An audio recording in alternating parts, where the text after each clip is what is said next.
कारवार जिल्ह्यातल्या अंकोला तालुक्यात येवपी केनी हांगासरल्या ग्रीनफील्ड व्यावसायिक बंदराच्या विरोधात पुन्हा एकदा जे मच्छीमार आसात ते आक्रमक झाले आसात। आयज या मच्छीमारांनी या केनी बंदराच्या लागींच असलेल्या 3 किलोमीटर अंतराचेर असलेल्या बेलेकेरी या बंदराचेर समुद्रात बोटी नांगरून ठेवून तसेच महिलांनी मानवी साखळी करून या बंदराच्या प्रकल्पाविरोधात निषेध केल्लो आसात।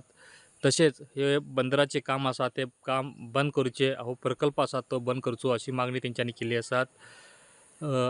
ह्या आंदोलकांनी समुद्राचे मार्गे जे केनी हांगासर जे सर्वेक्षणाचे काम चालू आसा ते काम बंद पाडपा खातीर बोटी वयल्यान वचपाचो प्रयत्न केलो, मात्र त्या वेळाचेर पुलिसांनी तेंकां आडयलेले आसात समुद्रातच। अशी ही विरोध आसा तो हो गेल्या 15-20 दिसां पासून चालू आसात। मात्र अशें आसतनाही थंय जमावबंदी कायदो लागू करून सरकार सर्वेक्षणाचे काम चालू ठेवलेले आसा।